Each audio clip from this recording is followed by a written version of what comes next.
அப்புறம் ஏன் டைரக்ஷன்லையுமே ராஜா நான் போடுறதும் இன்னைக்கு வரைக்குமே ராஜான்ற நான் 25 படம் போயிட்டு நான் மியூசிக்கு ஒரு படம் கூட ஏன் டைரக்ஷன் மியூசிக் வரல. அண்ணன்ட்ட ஒரு வாய்ப்பு கேட்டிருக்கேன். என்ன சீக்கிரமே நான் ஒரு டைரக்ட் பண்ணல உங்கள் மியூசிக் வரணும். என்னை பொறுத்தவரைக்கும் நான் வளருவதற்கும் உயர்வதற்கும் யார் காரணமோ அது ப்ரொடியூசரோ டெக்னீஷியனோ இல்லை நடிகர்களோ இல்லை டிஸ்ட்ரிபியூட்டரோ தேட்டர் ஓனர்ஸோ இல்லை பப்ளிக்கோ இல்லை தாய்மார்களோ என் மன்றம் வரைக்கும் சொல்கிறேன். யாரெல்லாரையுமே நான் நினைப்பேன். சொல்லும்போது மாசு என்ன பண்ணால் அந்த நெருப்பு வந்தோன்னு என்ன பண்ணுறாருன்னா நெருப்பில் எங்கள் ஊர்லாம் பூக்கள் இருக்கும்போது ஓடுவாங்க எல்லாம் கிட்ட ஓடுவாங்க வேகமாக. மாசு என்ன பண்ணுறாரு மானிட்டர் இருந்தாலும் அப்படி அதே நின்றுக்கிட்டு ஆட சொன்னார். சார் மாஸ்டர் நின்றுக்கிட்டு ஆடுமா மாஸ்டர் ஓடணும் மாஸ்டர் நிற்க சொல்லுவோம் இல்லையா நின்று ஆடணும் இன்னும் கொஞ்சம் சென்டிமெண்ட் ஆகும்னு சொன்னார். நான் கூட என்ன அப்படி அப்படியே மாஸ்டர் சரி ஓகே ஆடணும் அது கரெக்டாக அது சக்ஸஸ் பண்ணுறாங்க. அந்த படத்தில் பெரிய ஹைலைட்டு சொப்பான சுந்தரி வச்சுருக்காரு நம்ம வச்சுருக்கோம். இப்போ சொப்பன சுந்தரி இப்போ யார் வச்சுருக்கா அப்படிங்கிறது அடிப்பார் கவுண்டங்க அடிப்பார். இப்போ நான் என்ன கேட்குறேன்னா கரகாட்டுக்காரன் இப்போ யார் வச்சுருக்கா இந்த படத்தை? ஏன்னா டிவியில் எதுவுமே வரலையே குடும்பம் வரவே இல்லையே இந்த படமே. அது நல்ல ஒரு ஜாலியான படம் இன்னைக்கு சொல்லுவாங்க அத்தன்ட்டி பார்த்த. உங்கள் படங்கள்லாம் வந்து பார்த்தீங்கன்னா கரெக்டாக வந்து ஒரு குடும்ப வாக்கான படங்களையே நடிச்சுக்கிட்டு இருந்தீங்க. அது நீங்களே அமைச்சுக்கிட்டுதா இல்லை நெக்ஸ்ட் படம்லாம் வேண்டாம்னு சொல்லிட்டு எதை வரைக்கும் எந்த படங்களுமே நானா போய் கேட்டதில்லை. அவங்களாம் வந்து சொல்கிறத நான் செலக்ஷன் பண்ணேன். இதில் சில படங்கள் டைரக்ஷன் பண்ணும்போது நான் இருக்கணும். ஆனால் வந்து ஓன படம் எல்லாமே அது வேணா பட்ஜெட் படம் தானே. இப்போ அதான் இவரை வச்சு பண்ணோம்னா இவரை கிடைக்கலாம்னு சொல்லும்போது எல்லாமே பட்ஜெட் படம். பெரிய டாம்பிங் படம் பெரிய படம்னா மதியம் பண்ண முடியாது.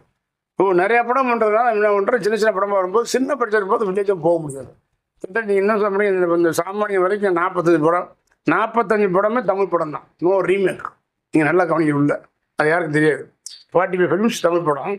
இந்த தமிழ் படம் 40 படத்தை ஒரு படம் கூட ரீமேக் நான் நினைக்கிறேன். எல்லாமே அதுவாக வந்த படம் தான் சொந்த கதைகள். ஆமாம் எல்லாமே அசல் தமிழ் படம். No remake. எந்த படம் எந்த லாங்குவேஜ் ரீமேக் பண்ணல. அது நமக்கு ஒரு பெரிய வாய்ப்பு இல்லையா பெரிய விஷயம். ஸோ அதனால் நமக்கு அதெல்லாம் பெரிய இது ஒழிக்கிறது கிடையாது. நீங்களும் ராஜா சாரும் இணைறீங்க அப்படின்னாலே வந்து பார்த்தீங்கன்னா அன்னைக்கு வந்து படங்கள் வந்து எல்லா ஏரியாக்களும் வித்து தீர்ந்துடும். வந்து ராமராஜன் சாரும் இளையராஜா சார்னாலே அது ஒரு அடுத்த பெரிய எதிர்பார்ப்பு உருவாக்கிடும் அப்படிங்க. உங்க 2 பேரோட காம்பினேஷன் எந்த இடத்துல சார் பெரிய அளவில் பேசப்பட்டு ஆரம்பிச்சுது? எனக்கு வந்து நீ சொல்லுது உண்மைதான். இந்த காம்பினேஷன் சொல்லுவாங்க சில பேர். இப்போ உதாரணமாக நான் கனகோட படம் 2 படம் தான். கனகோட தேவியா 2 படம் பம்பரு கரகாட்டக்காரன் தங்கமாட்டேஸ் இன்னி வரைக்கும் பேசப்படும் காம்பினேஷன். ரேகாவோட 5 படம் பண்ணா ரேகாவோட 5 படம் கிட்டுதான். கௌதமியோட ஒரு 7 படம் பண்ணேன் 6 படம் கிட்டுதான். ஒரு படம் சுமார் போச்சு. அது பெரிய கெமிஸ்ட்ரி கூட்டாது கனகா அந்த காம்பினேஷன். அது மாதிரி என்னன்னு கேட்டிங்கன்னா இத்தனைக்கும் தங்கமன்ற பசுந்திய பயங்கர கிட்டாதான் அந்த பாட்டு 4 பாடுத்தேன் பாட்டு கிட்டாகிறேன். கரகாட்டக்காரன் பாட்டுக்காரன் காவக்காரன் பாட்டு கடுமை மாதிரி உங்களுக்கு வந்து தங்க பாட்டு கிட்டாகலை இருந்தாலும் போட்ட பசு எகிரிச்சு உங்களுக்கு. அது மாதிரி ராஜானுடையது எனக்கு மிகப்பெரிய ஒரு அந்த பாட்டு தான் சார் மெயின். எனக்கு சின்ன வயசுலேருந்து ஒரு பைத்தியம் சார். பாட்டு கேட்கலாம் பயங்கர பார்ப்பேன் நல்லா ரசிப்பேன் பாட்டை. இவருடைய பாட்டுக்கெல்லாம் அங்கேயே நான் மதுரை மீன்பெரியாவில் 14 படம் பார்க்க போல ரொம்ப ரசிச்சிருக்கேன். அன்னைக்கு வந்து ரசிச்சிருக்கேன். கரெக்டாக பாட்டு நான் அசண்டாகிட்டக்குமே டைரக்ட் சொல்லுவேன் ராஜாண்ணா போடுவோம் சொல்லுவேன். இதுதான் பட்ஜெட் குடும்பம் ஃபஸ்ட்டு குடும்பம் சொல்லியிருப்பார். அப்புறம் மனைவி சம்பந்தம் அந்த படம் ஓடிச்சாங்க இன்னொரு ஓடிச்சு. அப்புறம் ஏன் டைரக்ஷன்லையுமே ராஜா நான் போடுறதும் இன்னைக்கு வரைக்குமே ராஜான்ற நான் 25 படம் போயிட்டு நான் மியூசிக்கு ஒரு படம் கூட ஏன் டைரக்ஷன் மியூசிக் வரல. அண்ணன்ட்ட ஒரு வாய்ப்பு கேட்டிருக்கேன். என்ன சீக்கிரமே நான் ஒரு படம் டைரக்ட் பண்ணல உங்கள் மியூசிக் வரணும் கேட்டிருக்கேன். ஆனால் ஒரு காம்பினேஷன் முதல் 2வது படம் எங்கள் ஊர் பாட்டு தான். ஃபஸ்ட்டு படம் அமரன் அமரில் சாங். முதல் படத்தில் யோகம் பாருங்க ஒரு பாட்டு பேதாஸ் பாட்டு வரும். அந்த பேதாஸ் பாட்டு வந்து இசை அமரன் கங்கை அமரன். அதை பாடுறவர் எம்எஸ்சி ஐயா. அப்போ நடித்தவர் சங்கர் கணேஷ். ஒரு பாட்டுக்குள்ளே 3 மியூசிக் வர்றாங்க ஃபஸ்ட்டு படத்தில். அது ஒரு நமக்கு ஒரு பெரிய இது அமைப்பு தானே. அது அமைப்பு தானே. 2வது படம் வந்து எங்கள் ஊர் பாட்டுக்காரன் வந்து சங்கரி முருகன் எனக்கு மிகப்பெரிய ஒரு அவர் அஷ்டராகமாக நடிச்சுக்க தெரியும் பழக்கம் சுமையிலேருந்து பழக்கம்.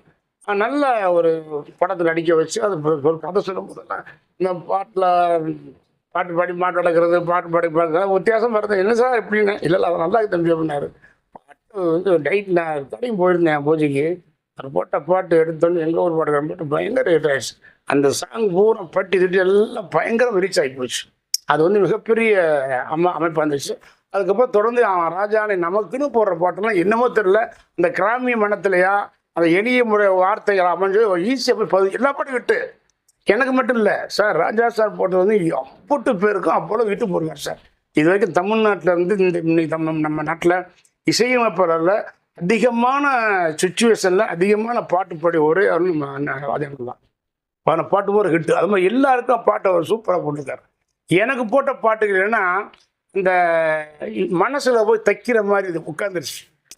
அந்த எளிய முறை வார்த்தைகள் அது நம்ம படம் வில்லேஜஸ் இருக்கும். எல்லா படமே கூப்பிட்டுருங்க. யாருக்கு பாட்டு கிட்டு எல்லா படமும் பார்த்தீங்கன்னா அதுக்கு சேனல் ஓடிக்கிட்டு இருக்கு. இல்லை சார், ஆனால் சொல்லுவாங்க ராமராஜன் சாருக்கு மட்டும் ராஜா சார் வந்து தனியாக பண்ணி கொடுக்குறாரு அப்படிங்கிற மாதிரி அவர்கிட்டே சில பேர்லாம் வந்து கேட்பாங்க வந்து ஸ்பெஷலாக பண்ணி கொடுத்துருக்காங்க அப்படிங்கிற மாதிரிலாம் கேட்டதுலாம் உண்டு. கேட்டிருப்பாங்க. ஆனால் அதை வந்து அவர் அப்படி இல்லை. அவருக்கு வந்து அவருக்கே என்ன ஒன்றும் இல்லையே. இப்போ சாமானியம் போகிறேன். இப்போ நானும் அண்ணனும் சேர்ந்து அண்ணன் படம் பண்ணேன், ராஜானம் பண்ணாங்க. அதுக்கப்புறம் படங்கள் வாய்ப்பெல்லாம் படிச்சுட்டு பெருசு படங்கள் இல்லை. 2001 பண்ணோம், சின்ன பட்ஜெட்டு. பார்த்தா 22-23 வருஷத்துக்கு அப்புறம் இந்த சாமானில் போய் கேட்குறேன் இந்த மாதிரி விஷயம் இப்போ பிடிச்சிருக்கு. எப்படா கேட்ட உடனே கூட்டிகிட்டு போயிட்டேன். ராஜாட்ட போய் அண்ணன் இந்த மாதிரி படம் பண்ணணும்னு சொல்லும்போது கதை கேட்டார், பார்த்தார் படங்கள். அவர் கேட்டவங்க எவ்வளோ அன்பா. அவர் ஒரு இசைஞானி, ஒரு 1500 படம் மணி லெஜெண்டில் இருக்கிறவர், உலகம் மிகப்பெரிய புகழ்பெற்ற ஒரு அண்ணன். இதை கேட்குறாரு அன்பா, அதே நீயும் நானும் சேர்ந்த பாட்டு எதிர்பார்ப்பு ஆடியன்ஸ் அவர் சொல்ல வார்த்தை பாருங்க.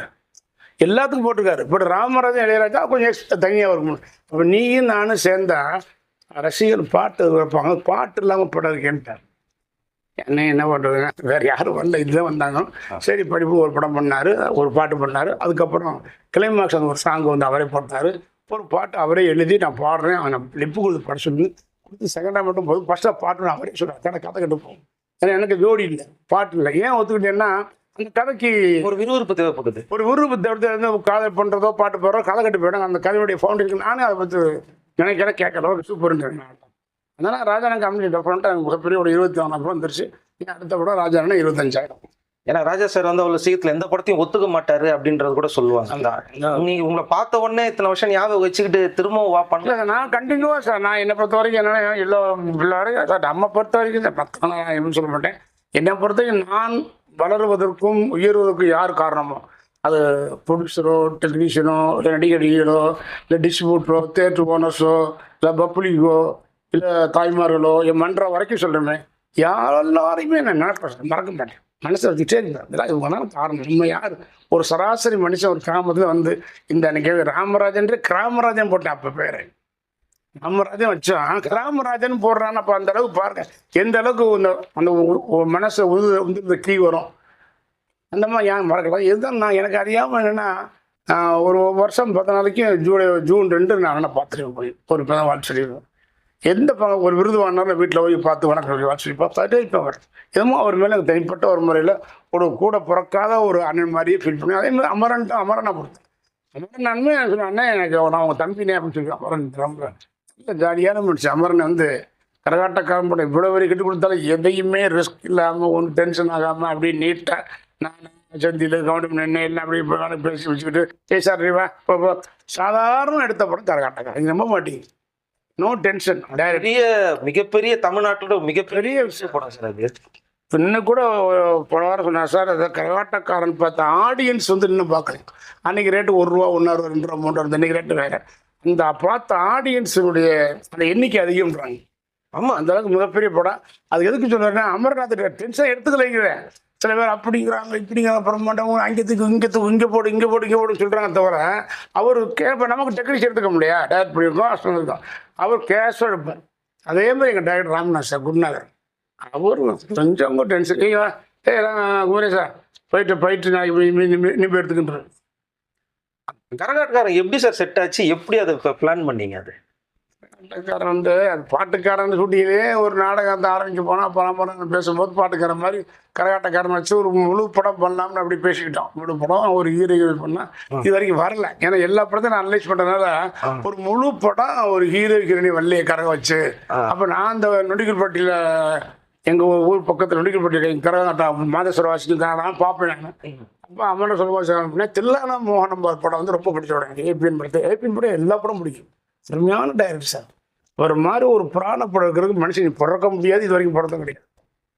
அருமையான தில்லானா மோகனமாக பண்ணலாம்னா டிட்பார் ரெட் மாதிரி எப்படி சண்டை வரும் சேருவாங்க, அப்புறம் சண்டை வரும் சேருவாங்க சண்டை விடுவாங்க, இப்படி போகிறோட தான் அன்பே தலைவர் ஆக்கி பண்ணது.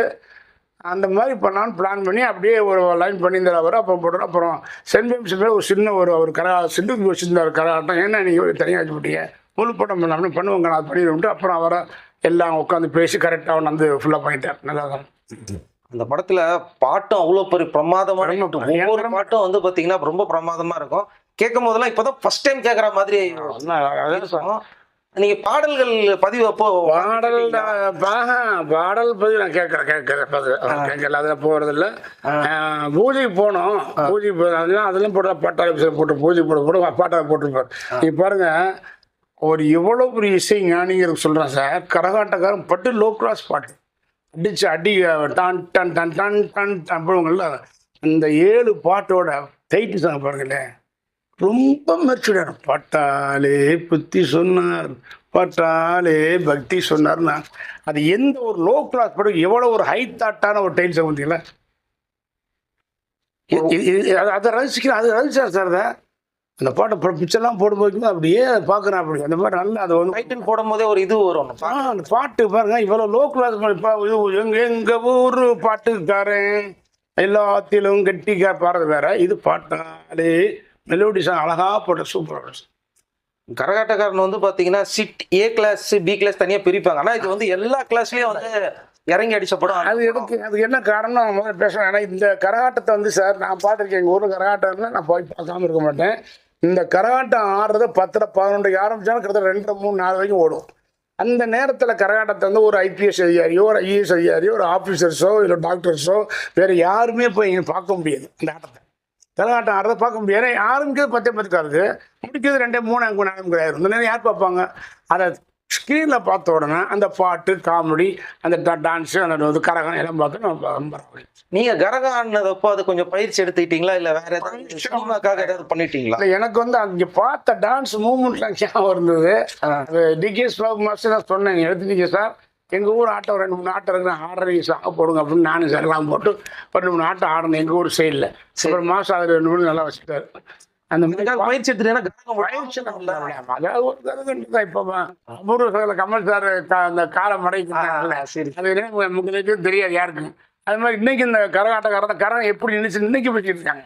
அந்த வாழைப்பழம் அப்படி விட தெரியாத மாதிரி இன்னைக்கு இந்த கரகத்தை எப்படி வச்சு ஒரு ஆடினாரு, கரகம் எப்படி நிற்கிது இப்படின்றாங்கல்ல, அது அப்படி இருக்கட்டும். அப்படி இருக்கும்.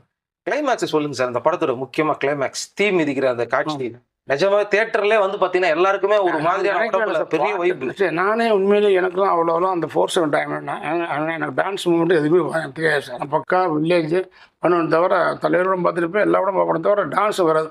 ஆனால் என்ன அந்த பாட்டு தம் வேப்பிலை பிடிச்சி அந்த ஆட்டம் தன்னால வந்துச்சு எனக்கு.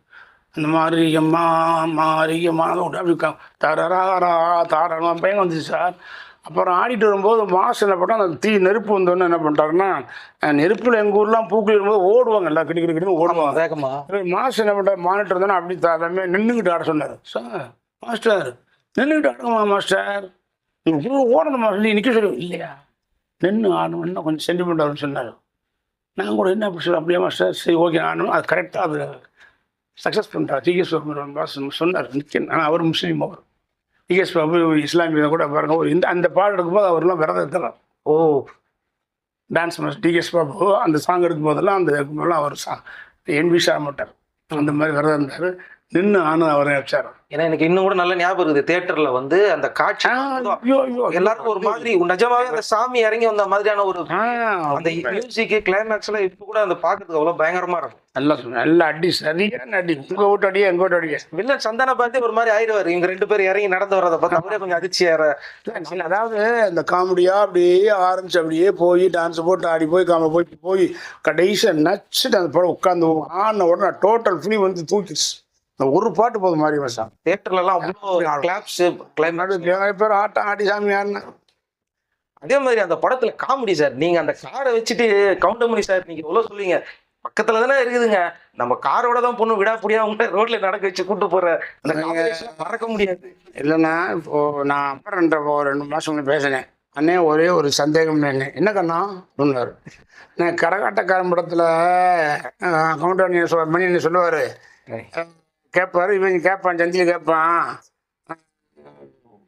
சொப்பன சுந்தரி வச்சுருக்க காரை நம்ம வச்சுருக்கோம், இப்போ சொப்பன சுந்தரி யார் வச்சுருக்கான்னு கேட்பாங்க. அது மாதிரி எனக்கு ஒரு டவுட் இருக்கு அப்படின்னு அமரன்ட்டு.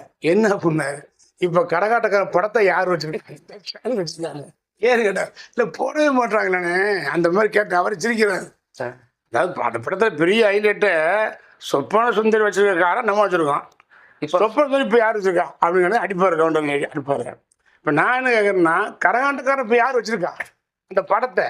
ஏன்னா டிவியில் எதுவும் வரலையே, இல்லையே இப்போ படமே. அது நல்ல ஒரு ஜாலியான படம். இன்னைக்கு சொல்லுவாங்க அத்தனை ட்ரிப், 10 ட்ரிப், 20 ட்ரிப், 30 ட்ரிப்பு. இல்லை தூர்தர்ஷனில் அடிக்கடி ஒளிபரப்பிக்கிட்டே இருப்பாங்க. அப்படியா? இது படத்தில் இப்போ என்ன தெரியல, சேனல் யார் இருக்குன்னு தெரியல, உண்மையை தெரியல. அந்த ரைட்ஸ் இப்போ என்ன ராஜ் டிவி யாருன்னு முதல்ல அவங்க சன் டிவி தான் வாங்கியிருந்தாங்க. முடிஞ்சிருச்சு விடுங்க, ஏதோ மாற்றினாங்க அப்படின்னா தெரியல. அந்த படம் வரவே இல்லை. ஆனால் நிறைய பேர் நல்ல படம்லாம் போட மாட்டாங்க, என்னன்னு தெரியல. ஆனால் நீங்கள் வாழைப்பழ காமெடி எதிர்பார்த்தீங்களா? செட்டில் எதிர்பார்த்தீங்களா இல்லை தேட்டரில் இவ்வளோ ரெஸ்பான்ஸ் கிடைக்கல? அதுவும் காமெடி வீரப்படம் அமரன் அவங்க சேர்ந்து பண்ணாங்க, அதை பற்றி டெவலப் பண்ணாங்க. நாங்கள் அங்கங்கே கொஞ்சம் நானும் கவர்மெண்ட்லாம் சரி சார் பஞ்சம் சேர்த்துக்கிட்டுருவோம். அதை ஃபுல்லாக காமெடி வீரப்படம் அமரனை சேர்ந்து நல்லா ஜாலியாக எடுத்தார். அது பிரம்மம் இருக்குமே எல்லாருக்கும் இருக்கும். ஆனால் இந்த பெரிய ரியாக்ஷன் ஆயிடுச்சு. ஆமா, நம்ம சாதாரண நினைப்போம், அது மிகப்பெரிய இதாயிருச்சு. எல்லாரும் பேசி பார்க்கலாம் ஆரம்பிச்சாங்க, அதை பத்தி பயங்கரமா பேச ஆரம்பிச்சாங்க. அந்த டைலாக் ஸ்பெஷல்லா, அந்த டைலாக், அந்த வாழைப்பழ டைலாக் வச்சு. அதே மாதிரி நீங்களும் கவுண்டமணி சார் வர்ற இடத்துல மட்டும் எப்படி ராஜா சார் ஸ்பெஷல்ல உங்க காமெடி மட்டும் அவ்வளோ ஸ்பெஷலா ஒர்க் ஆகுது? எப்படி நீங்களும் கவுண்டமணி சார் வர்ற மட்டும் தனியா இருக்குது, தனித்துவமா இருக்குது காமெடி. அது இப்போ ஒரு அமைப்பு. ஃபர்ஸ்ட் படம் மண்ணுக்கு தப்புன்னு கவுண்டமணி வைத்தியர், நாட்டு வைத்தியர். ஆமா, நல்லா பண்ணிப்பாரு. ஆனா நீங்க அந்த சாப்பாடு சாப்பிட்ற இடத்துல அவர் சொல்லுவார் பாருங்க, நான் வீட்டுல வந்து முள்ளு போட்டுச்சுன்னு நீங்க சொல்லி நான் ஜம்ப் பண்ணி வந்துட்டேன் அப்படின்னாங்க பாருங்க. அந்த காமெடிலாம் மறக்க முடியாது. சாப்பாடு சாப்பிட்ற வரைக்கும் பாட்டுக்கு நான் அடிமை. ஆமா, அது அந்த காட்சியில நம்ம அங்கே கொஞ்சம் டேரக்டர் செம்ம சொன்னாரு. நாங்க கொஞ்சம் அப்படியே அதை வந்து டெவலப் பண்ணி கொஞ்சம் நான் சொல்லி நல்ல அருமையான அதனுடைய சாரியனுடைய என்னன்னா ஃபாலோவர்ஸ் வந்து கண்டிப்பாக வந்து நமக்கு வந்து தலைவர் எம்ஜிஆர் வந்து எங்கோட்டு பிள்ளை சாப்பிடுவார்.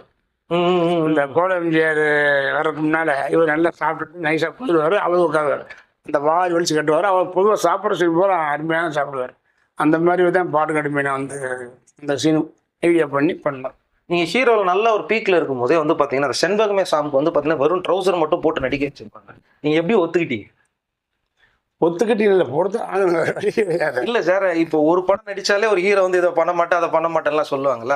அப்போ அந்த நேரத்தில் வந்து அது எப்படி ஓகே சார்? அப்போ எனக்கு தெரியல சார். அந்த நேரத்தில் எனக்கு தெரியல. அந்த கதை சொன்னாங்க போனாங்க. அது அந்த படத்தில் மேக்கப் இல்லையே. ஆமாம், ரொம்ப இயல்பாக சங்கிலியனை வந்து மேக்கப் வேணான்ட்டார். அந்த மேக்கப் வந்து ரியல் ஆக்கிட்டு விட்டு ஒன்றும் பிரச்சனை இல்லை. சிறு மட்டும் துண்டு மட்டும் போட்டோம். ஒரு ஏன்னா அந்த என்னோட கேரக்டர் அப்படி ஒரு பால் கறக்கிற பையன், மாடு மேய்க்க பையன், பித்த இருக்கிற போகும்போது அப்படி கேட்ட வந்துச்சு. பட் ஒரு ஸ்டேஜுக்கு அப்புறம் அவங்க ஒரு போனால் ஒரு சட்டை ஒரு கொடுத்தாங்க. அது நிஷாந்தி தூக்கி போடும், அது போட்டு வருவேன். அது செதி சட்டையாக இருக்கும். அது ஒரு யதார்த்தமான ஒரு சின்ன ஒரு ஒரிஜினலாக ஒரு ஆடு மாடு மேய்க்க கிராமத்தை எப்படி அப்படி தான் நினச்சிக்கிட்டு தவிர அதை பற்றி ஒன்றும் அது இல்லை. சொல்லுவாங்க டவுசர் கூட சொல்லுவாங்க. இப்போ கூட சாமியோட டைலாக் இருக்குன்னு நினைக்கிறேன். சாமி இல்லை, அது ரவிக்குமார் ஏதாவது வந்து உள்ளே வந்து நான் தூக்கி உட்கார வச்சு அடிச்சு முட்டி கழட்டி டவுசர் கழட்டி அப்படின்னாரு. நான் சொல்லுவேன், நாங்கள் டவுஸோட வாழ்க்கையை ஆரம்பிச்சோம். அது பார்த்தா இன்றைக்கி இறக்க மறக்க முடியாது. ஆனால் டைலாக் ஒன்று சேர்க்கதான் இருந்துச்சு. அந்த இன்ஸ்பெக்டர் கமிஷனர்கிட்ட நீங்கள் வேணால் பிறக்கும் போது யூனிஃபார்மில் வந்துருக்கலாம், எனக்கு தேவையில்லை. நான் சொல்ல டைலாக் மிஸ் ஆகி போச்சா இருக்கல.